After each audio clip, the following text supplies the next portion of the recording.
So you just gotta keep this. Yeah. And the mask on the building.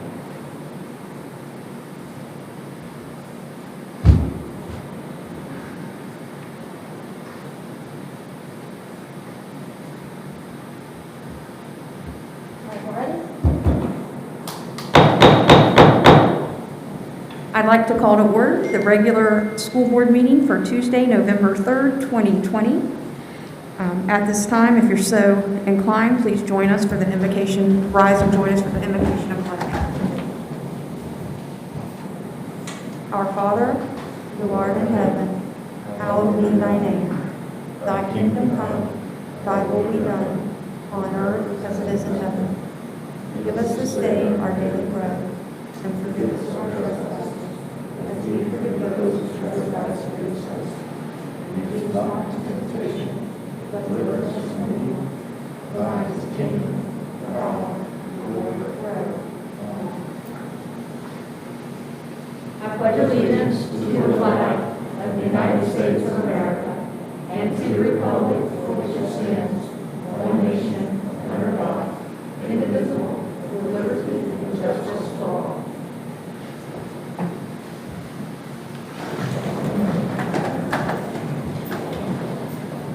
Thank you. At this time, is there any citizen comment on agenda items? Seeing there are no citizen comment, let's move forward to the consent agenda. Is there any item on the consent agenda a board member would like to have pulled and move to an action item? Okay. Deputy Superintendent, do I have a recommendation? Madam Chair, I ask your favorable consideration of the consent agenda items for approval. I have the recommendation. Do I have a motion? So moved. Second. Any discussion? All in favor? Aye. Any opposed? I hear you. Any opposed? Consent agenda passes unanimously. Moving forward to action items, we have the 2020-21 5-year district facilities work plan. Deputy Superintendent, may I have your recommendation? Yes, Madam Chair, I ask your favorable consideration to approve the 5-year district facilities work plan. I have the recommendation. Do I have a motion? So moved. Second.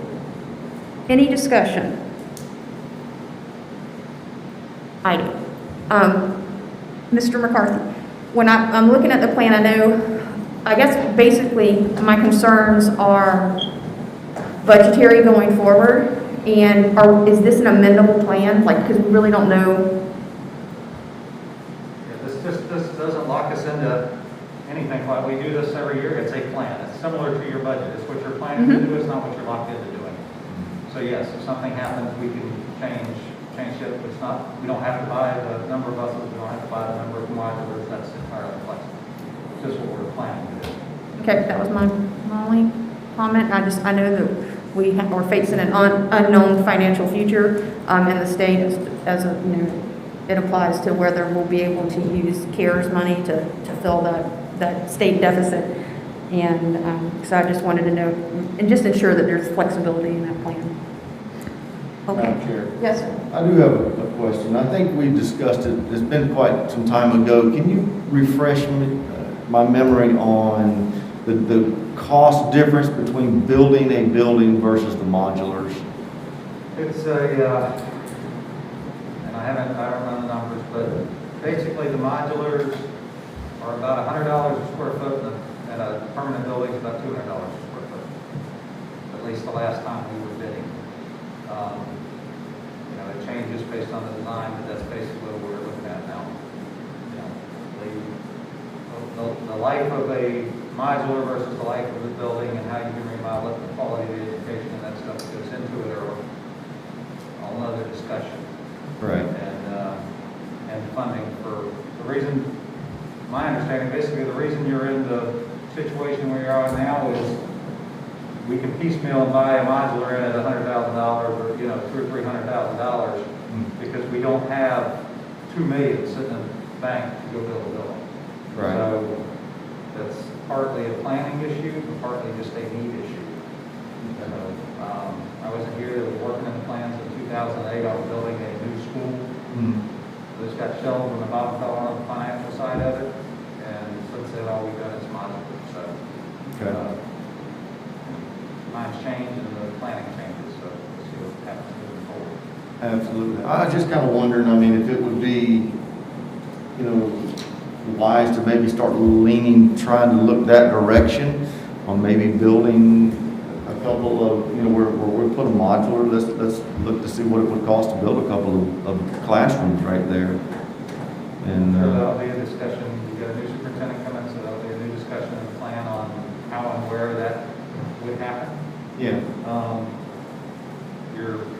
In order for the state to approve because they're gonna approve all the plans and a new building, mhm, the modulars that you replace will have to be 30 years old or older, which is not a problem for us. We know. Right. But in certain locations, that's, you know, you can't just go, I'm gonna go do this. If you got 20-year-old modulars, you have a better plan for that because you can't dispose of them. To build that new building, it won't get approved by the state. yes, sir. So, and they allow you, typically if you're doing, you can get 2 more classrooms than the modular. So if you're doing 1 modular, you can do a 3-classroom building. If you're doing 2, you can do a 4-classroom building. You can't go build a 7-classroom building, they're not gonna let you do that. Not that we have money sitting around to do it anyway, but Right. they control that piece of the puzzle. Yes, sir. What's the lifespan, 20 to 30 years on a modular? No, we're running all of ours are at least 30. At least 30? They start getting pretty bad. At At 30? that time. You're not gonna remodel a modular, you gotta put a roof on every 10 years, basically, because they're not built like a regular building. Yeah. So regular buildings, you're looking at least 60. And so, like I said, it kind of balances out. It's more of a funding issue of how you get to that point of building that new facility and going through the process. I think that might be a future discussion we need to have with our new superintendent. Maybe start trying to lean that way a little bit. Would you recommend that, trying to look that direction instead of the modulars? You have a couple of places where it makes a lot of sense. About high school's one that makes a lot of sense to add a wing because of where they're at. There's some that don't make any sense, and you're just kind of locked into a modular until you do something different. Lavelle Elementary School, that's a school will be replaced at some point. Right. That's the oldest school you have. You're not going to go spend money on a new building at Lavelle Elementary if you're going to build a new school that may or may not be on that site. So you're kind of locked into replacing those modulars until you make more of a long-term planning decision. Yes, sir. Right, but.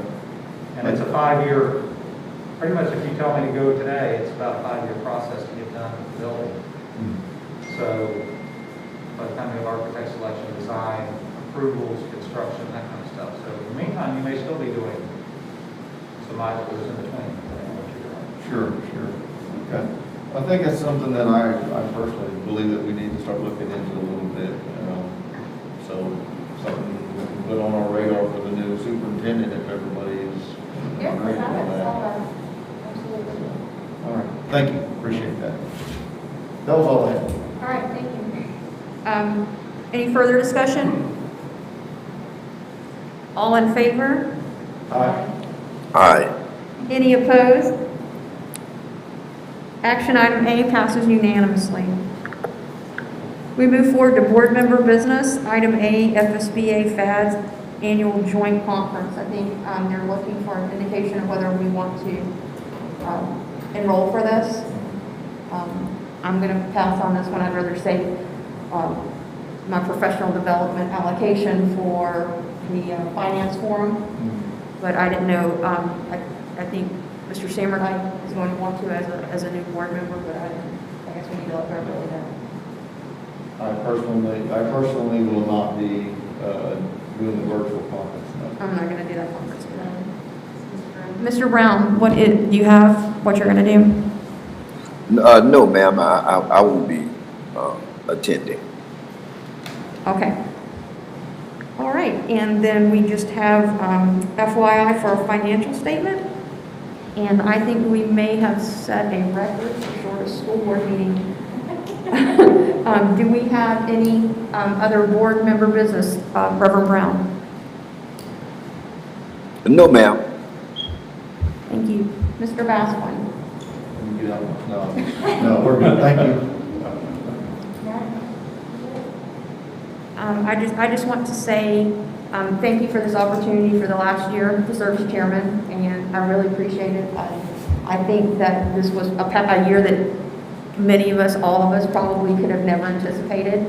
And there was a lot that could have divided, but I think, we came out at the end of the year stronger and better for it. And I just want to thank you for that opportunity to have that opportunity to grow and to learn and to serve. So thank you. And Deputy Superintendent, do you have anything? Nothing. Madam Chair. Thank you. I do have one question. Okay. Maybe Dr. Avery can answer. So, we're gonna have a new superintendent coming in. So how is that next meeting going to work? Because typically, when things are changing like that, we'll have a new board member coming on. Typically, the superintendent runs the first part of the meeting. So who's gonna run it? How's that gonna work? I'm just curious. If my recollection's right, the chair will run that. I don't remember doing it. The very first thing is we swear in the new people. So once he's sworn in, then he will take the seat as superintendent and run the meeting. And he'll run it until we put the new chair in Yes, place? yes. But that would be part of That's why I was curious, 'cause I didn't know. The chair of the board will conduct the meeting until he's sworn in. Until he's sworn in. That's my recollection.